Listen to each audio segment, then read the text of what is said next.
Good morning. Welcome back to another class of study of animal types that we were doing cockroach in that particular section, and we completed digestive system of the cockroach. We started up with morphology, then we completed digestive system and circulatory system. Right. So today we will be talking about two important systems of your of the cockroach. These two systems which we will be talking up is pretty simple to understand, but questions आते हैं बेटा questions because NCERT में अगर आप देखोगे तो NCERT में just एक paragraph में sum up कर दिया है, right?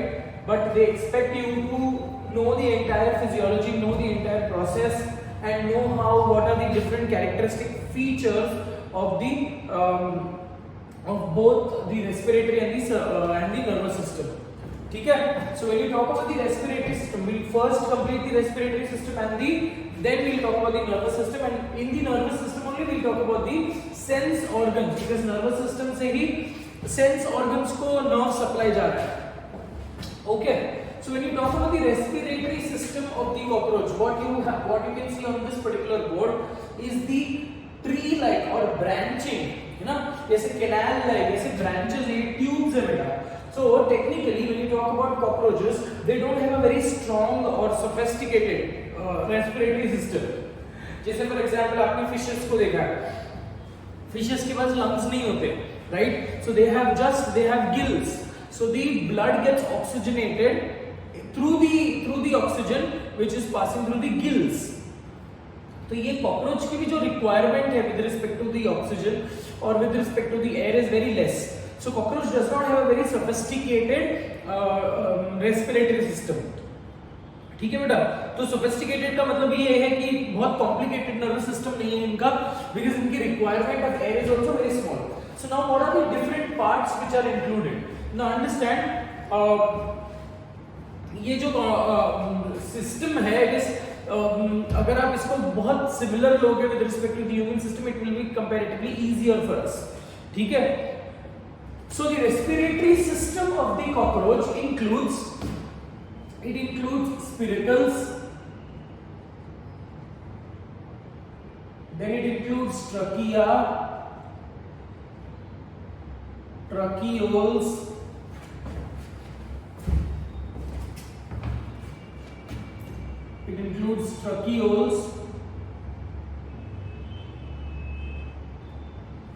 ठीक है?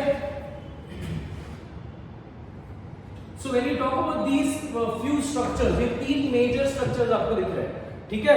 So when you talk about the तीन structures, I will talk about that: spiracles, trachea and tracheoles. ठीक है? अब common sense हमको समझ में आता है कि trachea से ही छोटा version जो होगा, छोटा ट्यूब जो होगा, वो tracheoles होगा बेटा, ठीक है? Now what do you mean by spiracles? So the cockroaches, spiracles are nothing but the openings. Okay, ऐसे छोटे छोटे डोर लाइक ओपनिंग होते हैं, आप समझ रहे हो? ऐसे डोर लाइक ओपनिंग है साइ-फाई मूवीज में जो हम देखते हैं ना कि ऐसे दरवाजा बंद हुआ, ऐसे दरवाजा खुला. सो ऐसे ही एक जैसे very synonymous to the gills of the fishes, these cockroaches also have circular opening. These circular openings are called as spiracles, and the cockroaches have 10 pair of spiracles.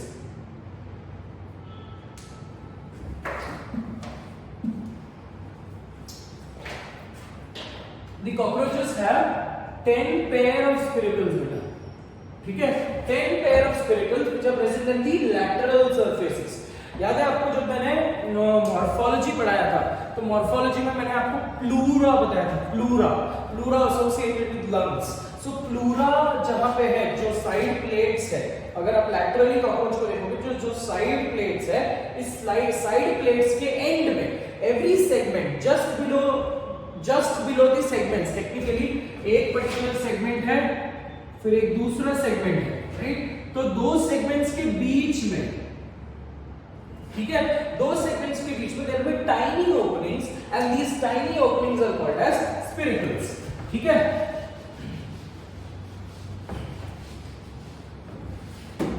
So these tiny openings are called as, सबसे पहला part ले लेंगे, that is spiracles. So these are openings present in the openings present in the lateral part of the body, lateral surface of the body. ठीक है? Cockroaches have 10 pair of spiracles. Now each spiracle, ये मैंने आपको बताया कि spherical की जो opening है ये वाइड होती है और मतलब technically it dilates and it constricts. So when you talk about the opening, जैसे हम साइ-फाई मूवी में देख रहे हैं कि ऐसे बंद हुआ खुला हुआ, तो ये ओपनिंग को गाइड करने के लिए there are certain sphincter muscles. ठीक है? So the spiracles are guarded by sphincter muscles. ठीक है? These sphincter muscles are also in some books they are also referred to as valves. अब ये जो है ये दरवाजा है. In simple words, sphincter muscles जो है ये sphincter के अराउंड, मतलब अगर आप sphincter को सामने से देखोगे तो this is a sphincter. ठीक है? ये sphincter के around there will be these muscles. Sphincter muscles. ठीक है? अब जब स्फिंक्टर मसल कॉन्ट्रैक्ट होंगे, so what will happen, the size, the lumen of the spherical will decrease. Contract हुआ है स्पिरिकल सिलियरी, अपना स्फिंक्टर मसल्स कॉन्ट्रैक्ट हुआ है ना, तो ल्यूमेन डिक्रीज्ड. अगर सिलियरी बोल रहा हूं मैं, मिस्टेक गलती से हो रहा है, वो भी मैंने आइस का लेक्चर लिया ना, तो इसलिए उनके अंदर सिलियरी आ रहा है. इट इज स्फिंक्टर मसल्स जो है जब रिलैक्स रहेंगे, so that time the lumen will be more. So here the cockroaches don't have a very strong requirement of oxygen, right? So हम यहाँ पे ऑक्सीजनेटेड, डीऑक्सीजनेटेड नहीं बोलेंगे, बिकॉज़ कॉकरोच का जो ब्लड है that is blood is colourless and colorless, कोई pigment नहीं है, रेस्पिरेटरी पिगमेंट नहीं है, so blood does not play a role in transport of oxygen. ठीक है? Transport of oxygen is taken care by the respiratory system. तो spiracles कितने बेटा? 10 pair, and each spiracle is guarded by sphincter muscles, but there are exceptions for these two. ठीक है? इसका exception क्या है कि these sphincter muscles are not present in the first and the second spiracle में sphincter muscles नहीं होते, hence first and the second pair of spiracle are always open. ठीक है बेटा? So are always open. ठीक है? So जब भी मैं ये बात कर रहा हूँ, they will open according to the requirement. If they are moving around or if they are in a damp place and they have a very strong requirement, मतलब बहुत ज्यादा उनके पास अवेलेबिलिटी है, तो वो बहुत ज्यादा एयर को, मतलब technically the air enters, fresh air enters and foul air exits out. अगर आपने कॉकरोच को जमा करके एक डब्बे में रखा है, after a few days the cockroach, वो जो डब्बा है, that starts stinking, that starts producing foul odour. अब ये फाउल ओडर जो है that is nothing but the foul air which is being removed और in other words excreted out of the body of the cockroach. ठीक है? चलो हम लोग लेबल कर लेते हैं with respect to these diagram. This is the first spiracle, first pair of spiracle. मतलब ऐसे ही होता है बेटा. कंडीशन कैसा है? स्पिरिकल को ट्यूब्स अटैच्ड होंगे, hollow tubes attached होंगे. Now these hollow tubes are referred to as trachea. ठीक है? Which is my next part. The hollow tube is called as trachea. ये मैं इरेज कर रहा हूँ अभी यहाँ पे.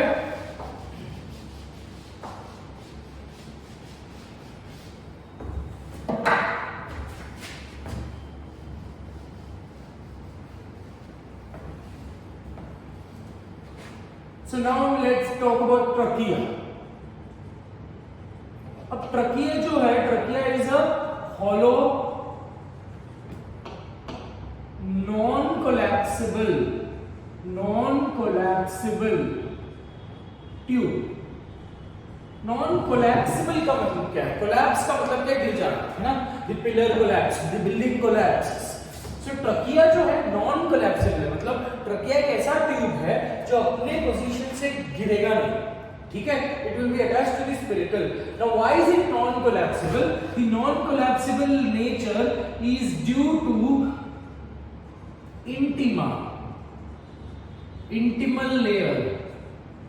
ठीक है, the non-collapsible nature, the tube is non-collapsible. जैसे humans में भी ट्रकिया है, ट्रकिया को the tube which windpipe is called as trachea. The trachea is a muscular tube and the trachea is supported by rings of cartilage. ठीक है, C-shaped rings of cartilage. So the C-shaped rings of cartilage which are present outside the trachea makes the trachea strong or non-collapsible. Similarly, यहाँ पे the trachea के अंदर होंगे intimal layer. These intimal layer are made up of cuticle. Intimal layers are made up of cuticle. ठीक है, similarly ये तो this is due to non-collapsible nature. So इसके अलावा there will be outside there will be intimal cells. ठीक है, outside the trachea there will be cellular layer and inside the trachea there will be a thick cuticular layer which is made of your chitin. ठीक है, सो इंटिमल lining की वजह से trachea is non collapsible. सो जो air enter करेगा वो air इधर से एंटर करेगा, it will go through the trachea, trachea से वो जाएगा into the tracheoles. Tracheoles are even more fine branches. ठीक है, अब ट्रकियोल्स में भी माइनर ट्रकियोल, मेजर ट्रकियोल्स है, माइनर ट्रकियोल्स है. Major tracheoles are larger tubes with larger diameter, minor tracheoles are smaller tubes with smaller diameter. These minor trachioles ultimately reach the tissue. It is just like आप roots देख रहे हो ना, ये roots के जैसे ही है बेटा. ठीक है, roots का हर एक root hair is trying to get water and nutrients from the soil. So it will try to penetrate as much as it wants. So आप ये consider कर लो कि जो आपका soil है, ये soil is the tissue, internal tissue of the cockroach. और ये ट्रकिया जो है, trachea is just a root like structure, common single tube जिसको बहुत सारे ब्रांचेस है.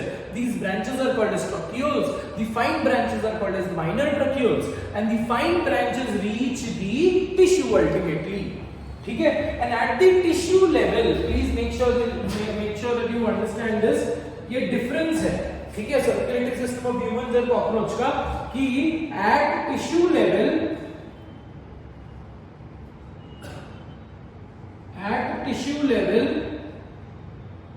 the exchange of gases is between tracheoles, tissue fluid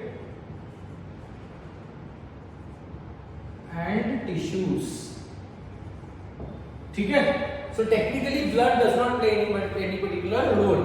So exchange of gases जो है is between tracheoles, tissue fluid and tissue, and it is also by simple diffusion.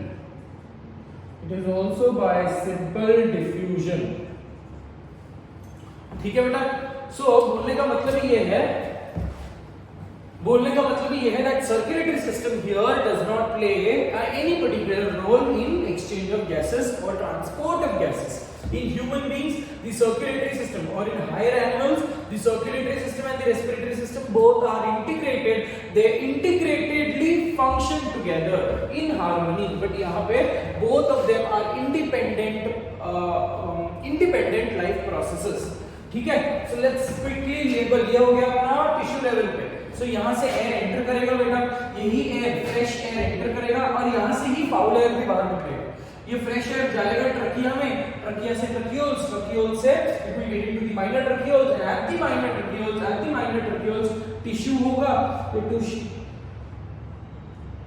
तो आप imagine करो कि ट्रकियोल का ब्रांचेस जा रहे हैं टिश्यू में, तो यहाँ से जो फ्रेश एयर है that will be given into the tissue fluid and the foul air will be given back into the tracheoles and will be exited out from the spiracle. ठीक है, so let's now label this particular structure. ये जो आपने लिखा है that is trachea. This is the first अब देखो कितने पेयर ऑफ स्पिरिकल्स आपके पास एनसीईआरटी में दिया हुआ है 10 pair of spiracles out of which 2 are in the thorax and the 8 are in the abdomen. ठीक है,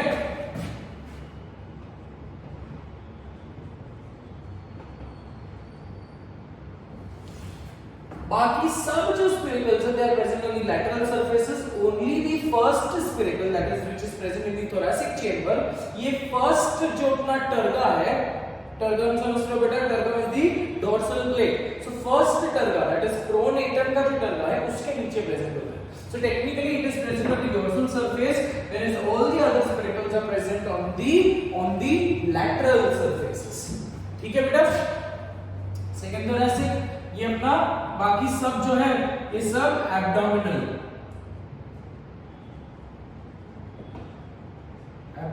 स्पिरिकल, ये last abdominal spherical.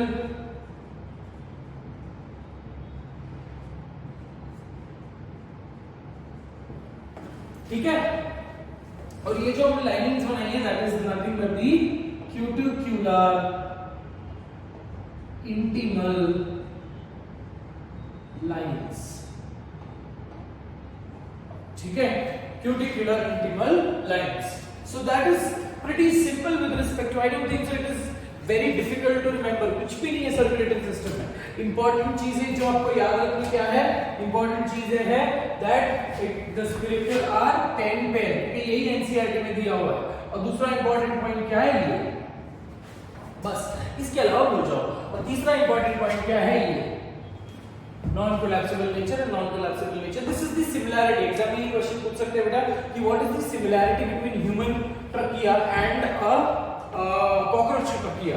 So technically दोनों जो है सिमिलैरिटी क्या है, दोनों मस्कुलर ट्यूब नहीं है बेटा, है ना. एक हॉलो ट्यूब है, एक एंड दूसरा मस्कुलर ट्यूब है. बट सिमिलैरिटी तो डिफरेंस हो गया. सिमिलैरिटी क्या है, both of them are non collapsible. ठीक है, both of them are sturdy, they don't collapse from their position. So that is with respect to the respiratory system. ठीक है, चलो let's get back to the nervous system now. Now nervous system जो of the cockroach जो आपको दिख रहा है, the nervous system of the cockroach is also pretty simple, absolutely simple. कुछ भी नहीं. The nervous system of the cockroach comprises of, pick up this pen. Nervous system of the cockroach comprises of 10 ganglia. ठीक है, 10 ganglia. अब देखो ये position, यहाँ पे आपको पोजीशन याद करना है कि फर्स्ट गैंग्लिया कहाँ पे है, सेकंड गैंग्लिया कहाँ पे है. अब मेरे को ये भी पता है कि गैंग्लिया का मतलब क्या है. Ganglia refers to collection of cytons, इसीलिए ऐसा बल्ज्ड नोड के जैसा दिखता है. Whereas the ganglia are connected to each other by nerve ring or longitudinally connected. So अभी कॉकरोच का जो नर्वस सिस्टम है, where is it present? It is present on the ventral surface of the body. When the cockroach is absolutely moving, the cockroach का nervous system is associated with sensing the vibrations of the ground also. ये हम लोग बात करेंगे. So cockroach का जो nervous system है, where is it present? It is present in the perineural sinus. And perineural sinus कहाँ पे है? It is present in the ventral surface of your body, of the cockroach's body, not your body. तो आप ये जो गिन रहे हो यहाँ पे 10 pair of ganglia है. ठीक है, the first pair of ganglia is present in the head. तो first pair of ganglia को नाम है बेटा, तो क्या नाम है? That's called as supraesophageal ganglia. Supraoesophageal ganglion. ठीक है, मतलब कॉमन सेंस है, जहां से आप ये इमेजिन कर सकते हो कि इसके अंदर से इसोफेगस निकल रही है, ओपनिंग ये होल के अंदर से इसोफेगस बाहर निकल रहा है. So technically when you understand this the position, supraesophageal ganglia जो है ये कहां पे प्रेजेंट है? It is present in the head region. It is present in the head. So पहला जो गैंग्लिया है, first ganglia is present in the head region, supraesophageal ganglia. And supraesophageal ganglia is also referred to as the brain of the cockroach, it is called as the brain of the cockroach. ठीक है, supraoesophageal ganglia जो है it will supply nerves to the eyes, compound eyes and antenna, antennae and mouth parts.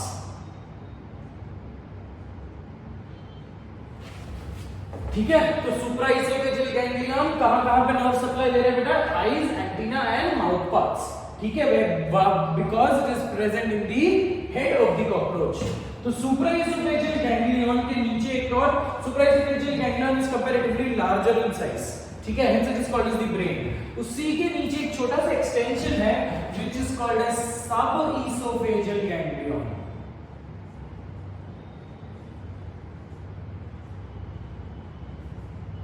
ठीक है, ये दोनों एक ही है, technically they are comprising one only, but when you talk about the bulge structure, एक इसोफेगस के ऊपर है इसलिए सुप्रा, एक इसोफेगस के नीचे है इसलिए सब। ठीक है, तो सुप्राइसोफेजियल गैंग्लियन एंड सबइसोफेजियल गैंग्लियन। ठीक है, ये दोनों जो गैंग्लिया है उसको कनेक्ट करने वाला एक बड़ा सा नर्व कॉर्ड है। ठीक है, nerve cord which is made up of generally axons. So जो बड़ा सा नर्व कॉर्ड है दैट्स कॉल्ड एज सर्कम, क्योंकि ये इसोफेगस के अराउंड है, आई टोल्ड यू, है ना। आप ये इमेजिन कर सकते हो बेटा कि ये नीचे की तरफ है। ठीक है, ये नीचे की तरफ है, ऐसा है कॉकरोच का बॉडी।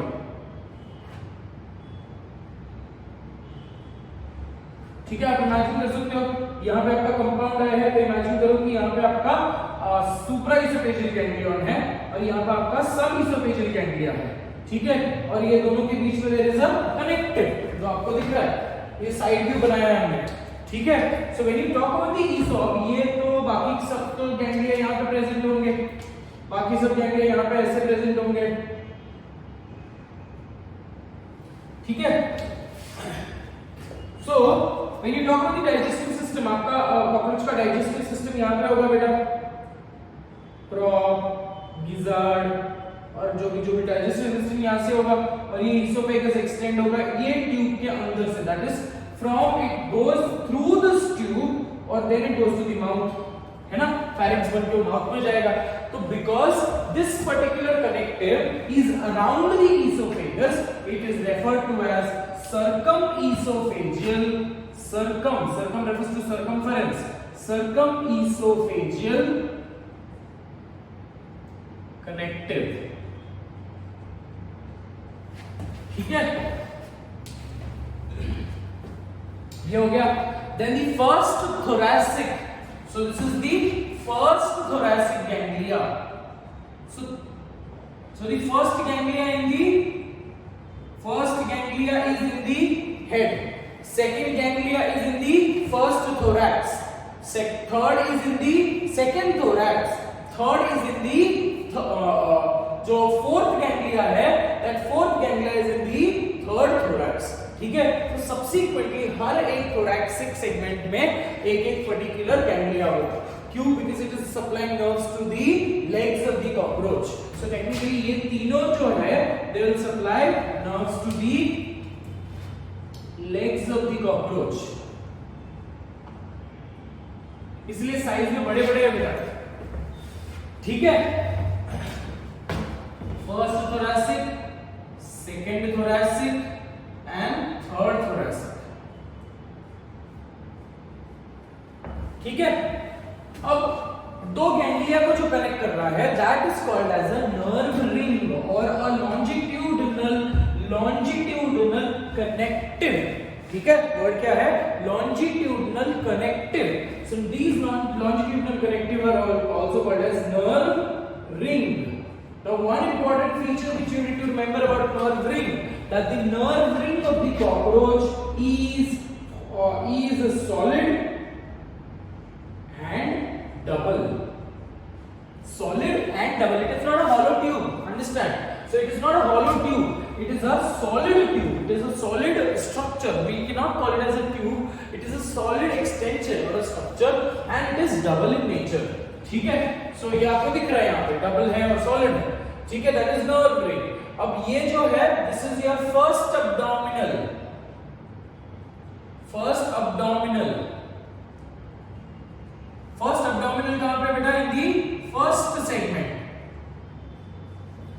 ठीक है, तो ये जो है ये अपना first abdominal, second, third, fourth, fifth, sixth. तो how many in the thorax? 3। How many in the abdomen? 6। ये क्वेश्चन आपको एग्जाम में पूछा जाएगा। How many in the thorax? 3। How many in the abdomen? 6। तो टोटल 9 हो गए। How many in the head? 1। ठीक है, तो फर्स्ट थोरैक्स, फर्स्ट एब्डोमिनल और उसके बाद 6 एब्डोमिनल है। Peculiarly, if you see the abdominal segments are pretty smaller because abdominal part में कोई ज्यादा organs नहीं है, कोई specifically कोई movement वाले organs नहीं है, सिर्फ digestive system है, and digestive system तो involuntarily चलता रहता है बेटा, ठीक है? Come back. So, according to the requirement ये ऐसा हुआ है. This is what evolution plays a role, right? So, जो लवार्ड की theory है, जो हम ज्यादा use कर रहे हैं, the part of the organ, the part of the body which we use more will grow, and the part of the body which we use less will stop growing or it will shrink. So, similarly यहाँ पे बहुत ज्यादा requirement नहीं है, तो यहाँ पे ganglia छोटे हैं. यहाँ पे requirement बहुत ज्यादा है, तो ganglia बड़े हैं. अब peculiarly if you look at the last ganglia, the last abdominal ganglia is the largest abdominal ganglia. Which is the largest ganglia? That is the first ganglia. उसके बाद second number पे आता है all the thoracic, almost सारे equal size के हैं. Abdominal ganglia are smaller, but last abdominal ganglia is larger in structure. They are comparatively bigger in structure. ठीक है, अब ये क्यों? बिकॉज लास्ट वाला जो गैंग्लिया है वहां से ईयर्स ऑफ द कॉकरोच को नर्व सप्लाई जाता है. When you talk about the ears of the cockroach, if you remember we have written anal cerci. Anal cerci दोनों मेल और फीमेल को होते हैं बेटा. Anal cerci are referred to as the ear of the cockroach because they are associated with sensing the vibrations of the ground. ठीक है, तो ये वहां सप्लाई कर रहा है. रिप्रोडक्टिव स्ट्रक्चर्स है at the base, at the terminal part of the segment. So reproductive structures at the terminal part of the segment, and hence when you see this when you talk about the reproductive structure, यहाँ पे भी nerve supply की requirement है, इसीलिए last abdominal segment is comparatively larger in size. ठीक है, ये हो गया abdominal segment के बारे में. अब आपको position याद रखना है. ठीक है, position बहुत ही simple है. सब हर एक पैर, हर एक सेगमेंट पे एक गैंग्लिया होगा. So first abdominal segment in the first segment. तो अभी मैं यहां पे सिर्फ सेगमेंट लिखूंगा. ठीक है, first in the first, second in the second, third in the third, fourth in the fourth. ठीक है, अब फिफ्थ गैंग्लिया जो है, fifth ganglia is not in the fifth segment. Fifth segment को स्किप करो. तो जो फिफ्थ गैंग्लिया है, दिस इज द, ये फिफ्थ गैंग्लिया है, but the fifth ganglia is not in the fifth segment, it is in the sixth segment. ये important है चीज. ठीक है, fifth ganglia is in the sixth segment and sixth ganglia is in the seventh segment. क्यों? क्योंकि seventh segment में भी हम लोग पढ़ने वाले आ गए, क्योंकि seventh segment में होता है the reproductive structures. ठीक है बेटा, तो what are the points which we need to remember in this particular section is ये कहां पे नर्व सप्लाई हो रही है. और दूसरा point the brain of the cockroach क्या है. ठीक है, तीसरा point that fifth segment, which is the segment which does not have any ganglia, it is the fifth segment. Technically the fifth segment, क्योंकि 7 के बाद का मैं गिनूंगा ही नहीं बेटा. ठीक है, हमने ये भी लिखा भी है 7, 8, 9, 10 segments are fused. So fifth segment में, which is not a fused segment, there is absence of ganglia, whereas everywhere in the other segments there is one ganglia in each. ठीक है. Now when you talk, one more important एक statement दिया है cockroach के बारे में कि उनकी जो nervous system है, that nervous system is lying in the entire body. ठीक है, तो एक statement दिया है, the head of the cockroach is cut. ठीक है, the cockroach can still survive for approximately 1 week. ये 1 week का duration याद रखना है, because NCERT में दिया हुआ है. ठीक है, so if the head of the cockroach is cut, it beheaded or decapitated, ये words है. ठीक है, तो अगर head of the cockroach cut कर दिया तो it can still be alive for 1 week. After 1 week also it can be alive.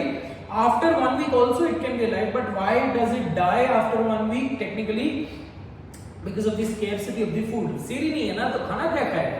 ठीक है, जो भी इसके पास स्टोर्ड चीजें हैं वो यूटिलाइज होते जाएंगी, but there is no intake of food. So technically the cockroach, after beheading of the cockroach dies due to scarcity of food. ठीक है, it dies due to hunger. ठीक है, nothing with respect to the nervous system. अब क्यों वो जिंदा रह सकता है? Because the brain of the cockroach, I told you, it is only supplying nerves to the eyes, antenna and mouth part. Whereas हमारे केस में क्या है? Brain is the controlling unit. अगर brain dead हो गया तो बाकी की पूरी physiological activity बंद हो गई. But here it is not the condition. ठीक है, the brain is only functioning or associated with these structures. बाकी के जितने भी पार्ट्स है they are being supplied by the subsequent ganglia. जैसे लेग्स को ये है, डाइजेस्टिव सिस्टम को ये है, और एनल सर्काई रिप्रोडक्टिव सिस्टम को ये है. सो बोलने का मतलब ये है बेटा that since the most of the nervous system is present in the body of the cockroach, hence beheading or decapitating the cockroach does not make any difference to the life of the cockroach, but the cockroach will die after 1 week because of the absence of food. तो ये statement आपको याद रखना है. इसके अलावा you have to remember the value number digit 10. तो यहाँ पे भी 10 था, दोनों को साथ में लेने का रिक्वायरमेंट ये था कि रेस्पिरेटरी सिस्टम में भी 10 नंबर याद करना है आपको, और नर्वस सिस्टम में भी 10 is the number which we need to remember. Difference ये है कि इसमें 10 पेयर है, इसमें सिर्फ 10 है. सो यहाँ पे 10 पेयर को वो 20 बनाकर भी दे सकते हैं बेटा. ठीक है, so that is with respect to the nervous system. Nervous system के बाद में ही एसोसिएटेड है with respect to the sense organs. Sense organs of the cockroach क्या है? सबसे इंपॉर्टेंट सेंस ऑर्गन्स क्या है? एंटीना. सो एंटीना के बारे में भी हमने जान लिया है कि antenna is associated with smell, it is associated with food, detection of the food, and also it is a tactile receptor. Similarly we also spoke about the compound eye. ठीक है, compound eye which gives you a vision with apposition. मतलब technically एक छोटा image join with the other छोटा image, so collage like image, और it is also referred to as mosaic image. ठीक है, और इसके अलावा another one is anal cerci, which is the ear of the cockroach. ये एक इंपॉर्टेंट चीज है जो आपको याद रखना है इन दिस पर्टिकुलर सेक्शन. ठीक है, so that is what we end up with today's class. So that's all for today. We have completed respiratory and nervous system. We will complete endocrine system and excretory system in the next class, and post that we will do reproductive systems and the chapter gets over. The next chapter which I am about to start is animal kingdom. ठीक है, I am not starting up biomolecules for now because biomolecules में मेरे को class में आपकी practice लेनी पड़ेगी. आप घर पे बैठ के कुछ भी प्रैक्टिस नहीं करोगे, मेरे को पता है. ठीक है, तो the next chapter which we will be starting up is animal kingdom, which is one of the most important chapter of your syllabus. Reduced syllabus में भी animal kingdom को नहीं निकाला है, plant kingdom को निकाल दिया है. तो आप समझ सकते हो कि animal kingdom plays a major role. It is comparatively a massive chapter. ठीक है, so that is all for today. Thank you so much for your time and patience. God bless you.